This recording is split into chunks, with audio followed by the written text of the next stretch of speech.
Okay, today's class is in Wait, honor. What's going on here? We're learning class. So don't distract me. Are you in class right now? Today's class is in the honor of Nadav and Madian's birthday. Why do you? You should live 120 years, health and happiness. Yeah. We were in the beginning of the first chapter, Mesillat Yesharim. First chapter, the path of the just. Yeah. So we were talking about. Let's just retrack a little bit on what we were talking about. It says the last thing we said was the pasuk said in Mishlei, I'm going to be filled and deny you Hashem. Who's God? Right? You're going to say, who's God? And then you're going to say that there's tranquility on one side and suffering on the other side. So that it is, in fact, that the battle to avoid temptation comes upon him in front and behind. Meaning it becomes so difficult that there's so much temptation around you that there's nothing you can do. That's where we end. If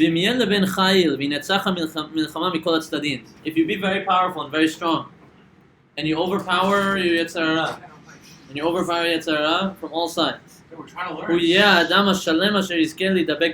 you'll be a full, complete person, be able to stick to Hashem.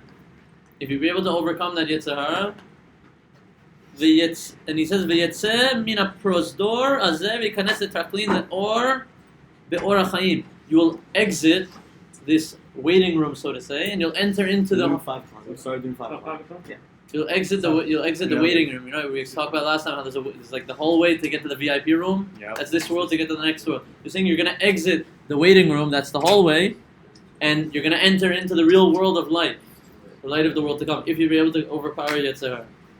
There's a kafis shiur asher kavash et yitzro. The amount you're able to conquer your Yetzer Hara, your evil inclination, v'ta'avotav, and your desires, v'nitrachek min hamarchikim oto, and distance yourself from the things that distance you. Meaning, whatever brings you further away from the Yetzer Hara, if you distance yourself as much as you can, however much you distance yourself, me'atov v'nishtadel ledabek bo, and you get closer to the good, kach yasigeu v'yismach bo. That's the extent which you will attach yourself to. That's the achievement you will get, and that's what's going to make you happy.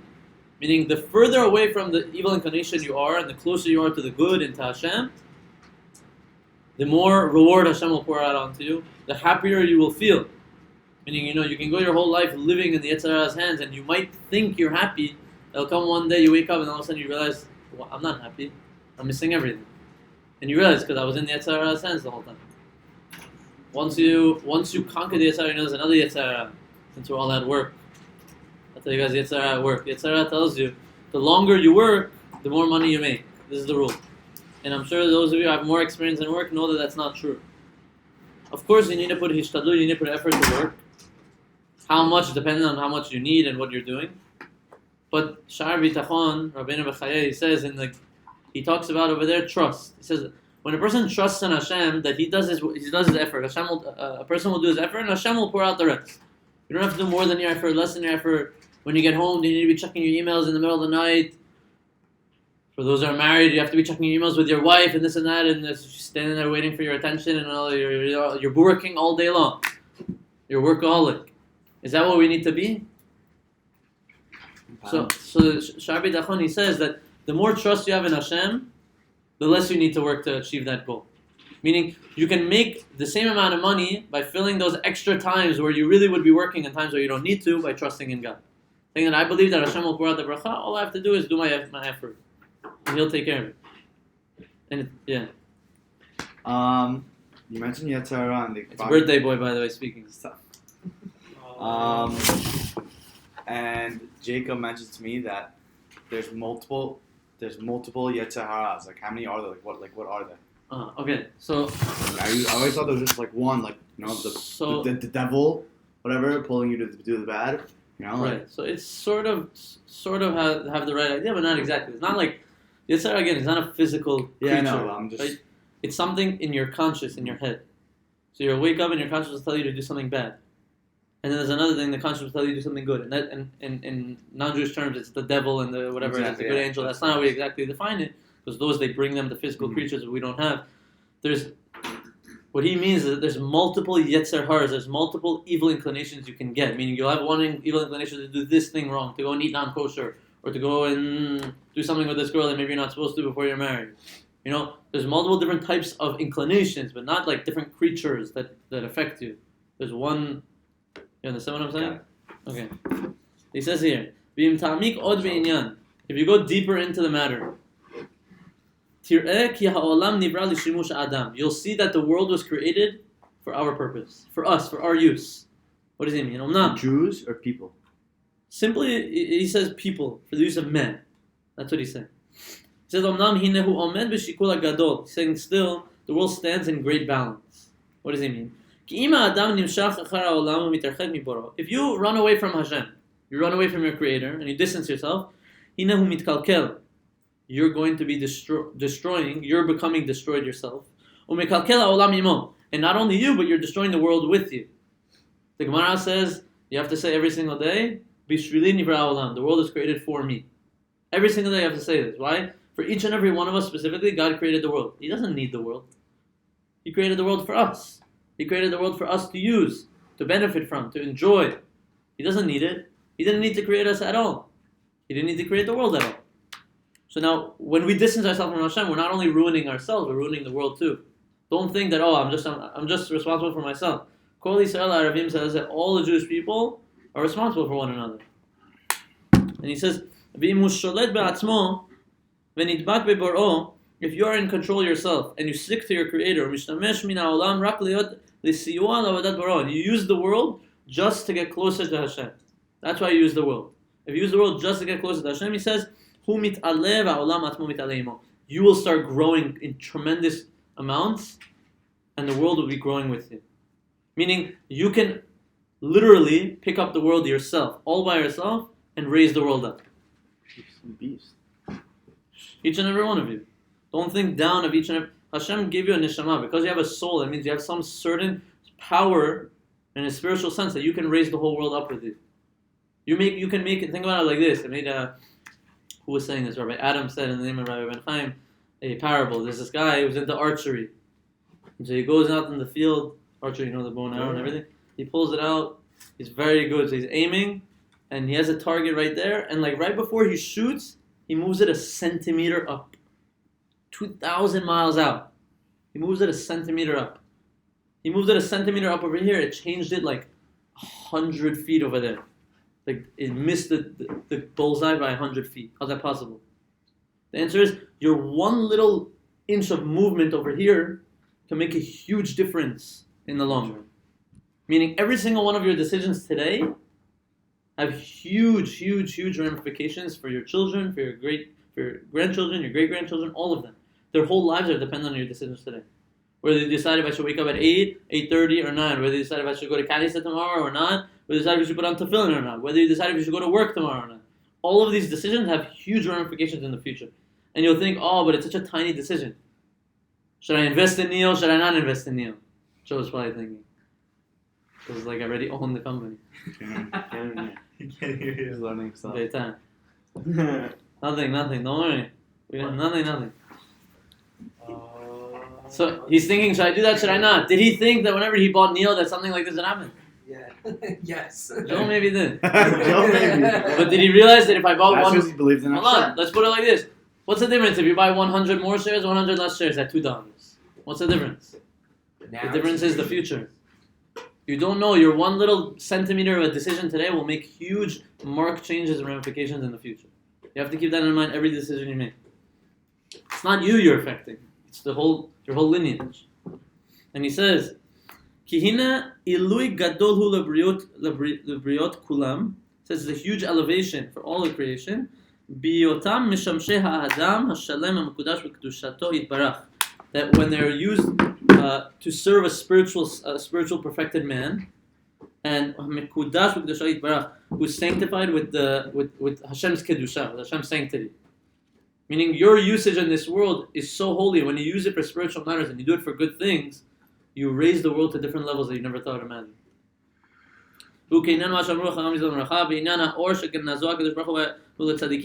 Right? It says in the Gemara that Hashem, He put this special light away for the righteous people. There's a special light.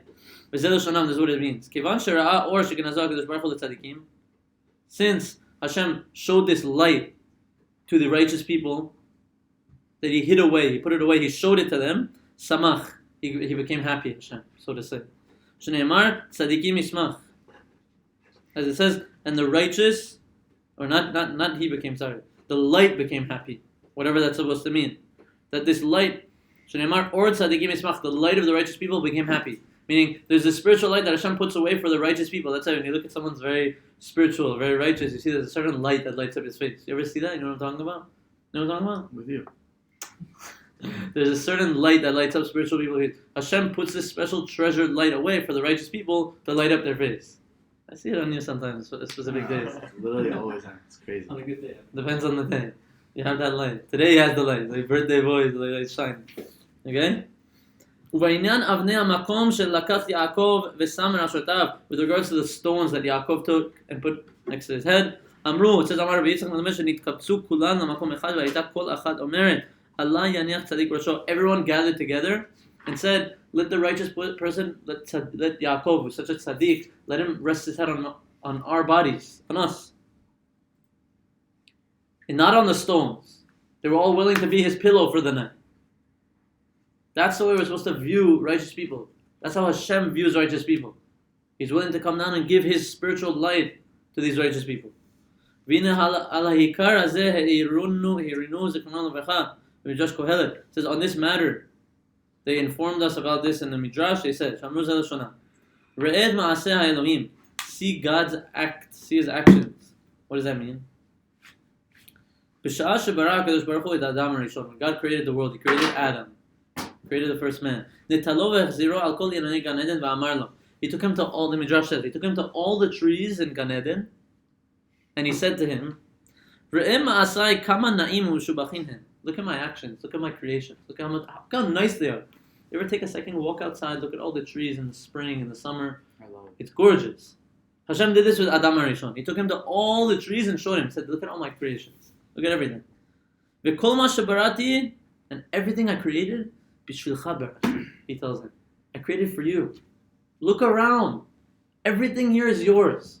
This whole world Hashem created, the snow. Look at the beauty outside. Hashem created it for you. You walk outside, you look, wow, it's such a beautiful view. You know, like you look in your computer background, what a view of the ocean. It doesn't come from nothing. Hashem put it into someone's mind to create a background file like that. Someone could put that as a background. And now you have a beautiful background. And he says, he told Adam, put your mindset that you won't destroy my world.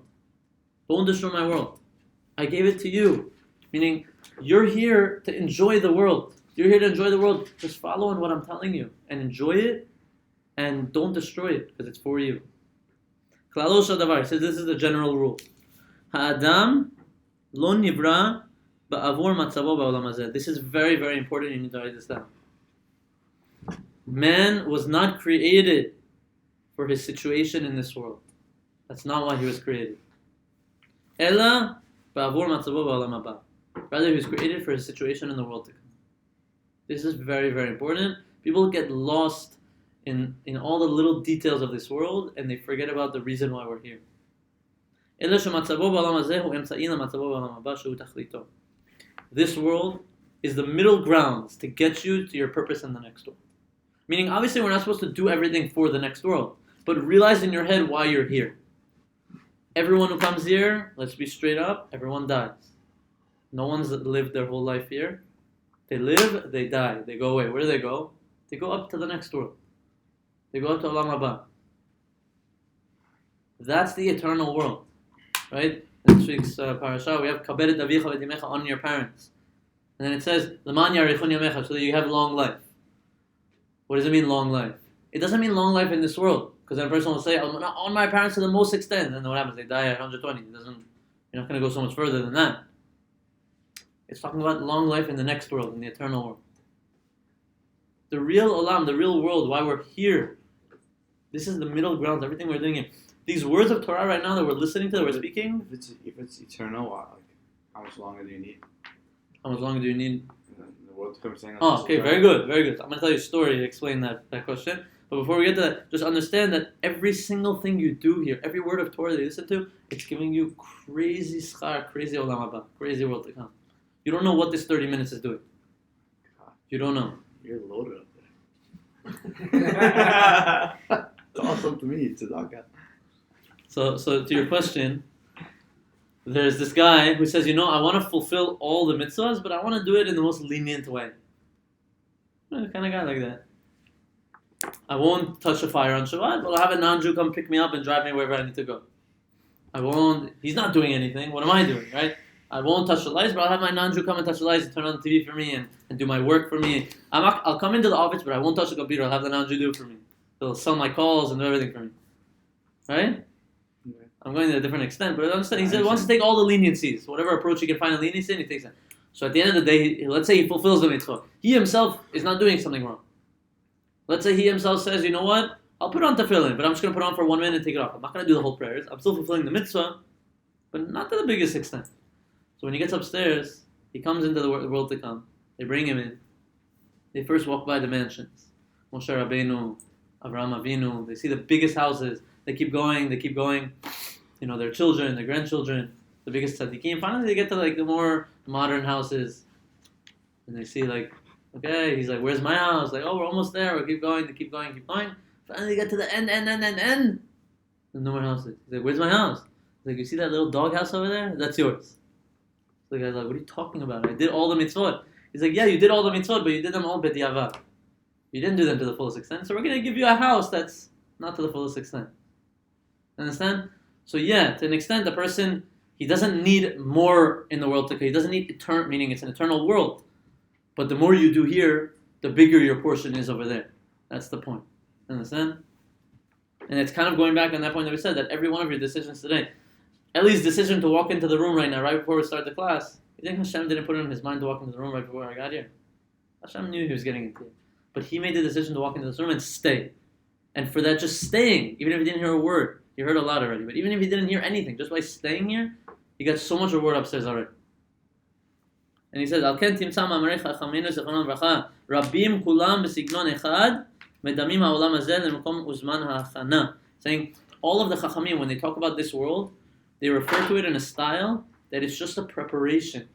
We're preparing, guys. It's like, imagine you're a soldier and you're preparing for war. People go their whole lives and they forget about what are we doing here? Yeah, it's a birthday, and we're going to have a party, and we're going to enjoy, but we're going to do that anyway. That doesn't affect what we should be thinking about, though. Just remember why we're here. Just remember that the reason why we're here is a preparation. Saying, and the world to come is a place of rest and enjoyment. When you get to the next world, there's no more time to do mitzvot. There's no more time to learn Torah. There's no more of trying to receive reward. You're there already.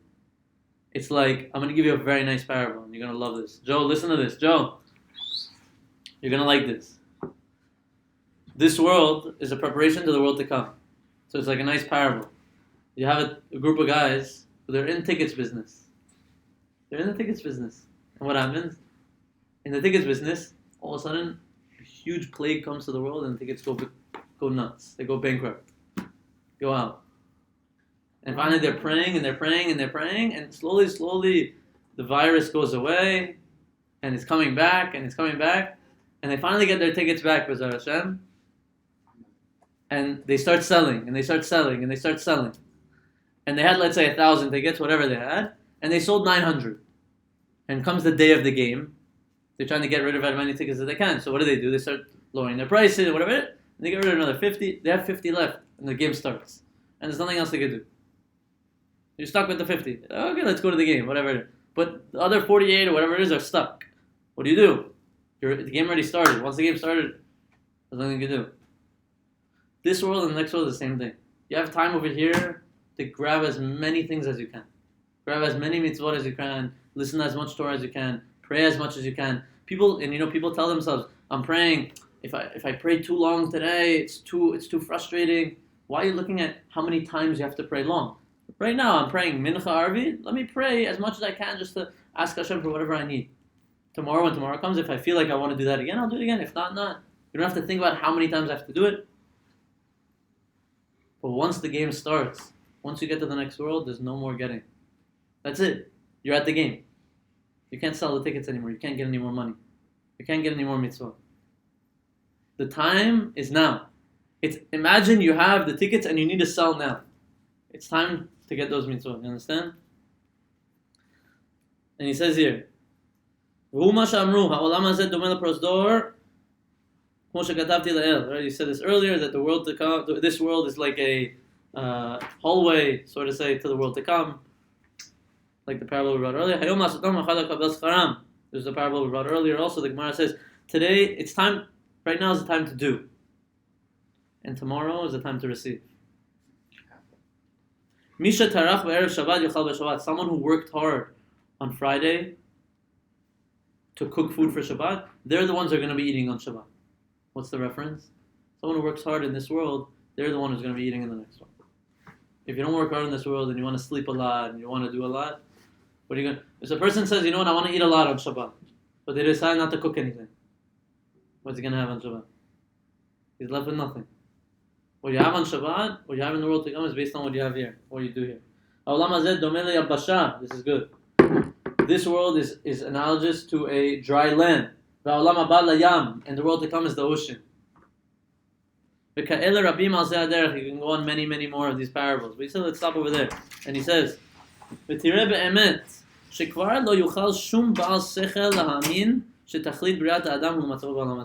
impossible for anyone who has a mind, anyone who uses their brain, to think that this world was the reason, that the creation of a person is for this world, is for a situation in this world. If you use your mind, there's no way you could think like that. Because why would we all die?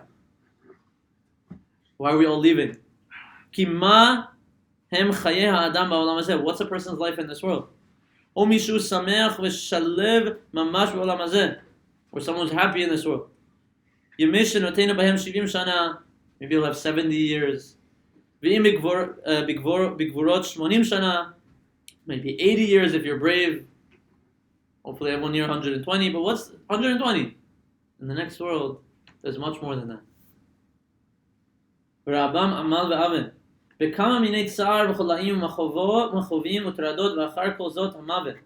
the end of verse 120 years, they start to deteriorate. People start getting sick. Time to die. That's it. Then you die. There's after 120 for everyone. But that's what you have to be straight up with yourself. Tell yourself that's the process. That's what happens to everyone. And so what do you have to do?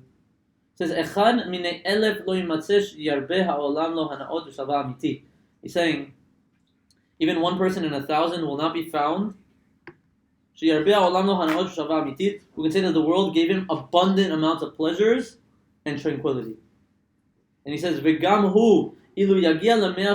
if a person gets to 100 years old, go show me a 100-year-old who's still firing and popping like you guys. They're gone. So what is it? You can live as long as you want, and it's great. Everyone should live a long life. But afterwards, you have to realize what's your purpose here. Our purpose in this world is a middle grounds for the next world. That's what we're doing here. That's what the Mesillat Yesharim is trying to tell us. V'lo od. We'll stop in a few minutes. If your creation was supposed to be for this world,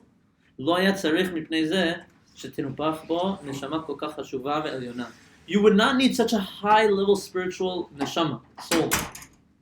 Why would Hashem have to shoot inside you such a high-level soul if it was for this world? What do you need? What does a soul need to be in this world for? Rather, the soul is to push you to the good side so you make good decisions for the next world. The soul is higher than the actual angels themselves. Every single one of us, we have a neshama, we have a soul inside of us that's stronger and higher than any malach, any angel there is. Let me ask you something, Nadav. Your body loves hot spot. You think your neshama loves hot spot? Yeah. Because it makes me happy, then it makes my neshama happy. It could. Not exactly. If he makes a I say bracha on it. So it doesn't care about hot spot. Your neshama is not your body. Your neshama cares for the spiritual. So there's no way the neshama was put into your body for this world. The neshama was put into the body for the next world. And for all your work that you do with that neshama in this world, that's what you're going to have in the next world. Understand? Yeah, wait. Now you're thinking. I'm having a burger. I say mochi. Do I have to say another thing for the burger? No. So you just, if you're having bread usually covers everything. Oh, Bread covers everything. chilling. We'll go one more paragraph. There's another midrash. It says,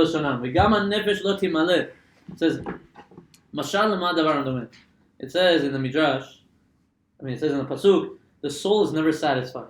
What does this mean? What's it similar to? He says, you have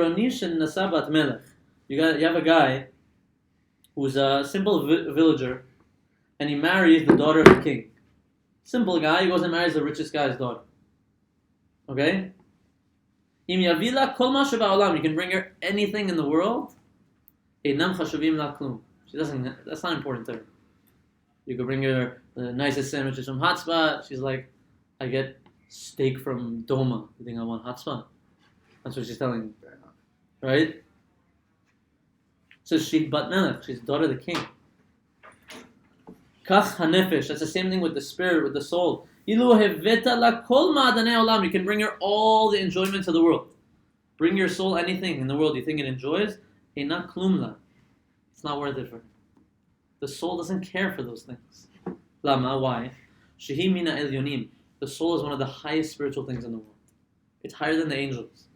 But Ken Amura, but the Pirkei Avot says, Al korcha chatan notzar, al korcha chatan nolad. Against your will you were created, against your will you were born. The soul does not like this world. It's a very scary thought. You have a body and you have a soul. The body loves this physical and everything in this world. The soul hates it. And they're mixed together. And the soul is there to push you towards the Yetzer HaTov, towards the good side. We're going to finish with this. That the soul is disgusted by this world. All those things that you feel so much enjoyment about, that's your goof. The soul gets enjoyment from spiritual things. Yetzirah is a whole different thing. There are things your body can feel enjoyment from. You can feel enjoyment from looking outside and seeing the beautiful weather and praising Hashem's beautiful weather. That's not necessarily Yetzirah. But that doesn't mean that the neshama, the soul, enjoys that. The soul enjoys spiritual matters. And the soul, and the way Mesillat Yesharim puts it, the soul is disgusted by this world. All the dirt and everything that goes on in this world. And so the goal is not to change drastically. Just take into your mindset throughout the day. Realize that what I'm doing here, why Hashem gave me a soul, is definitely not for this world. Keep that in your mind throughout your day and what you're going on with. And your whole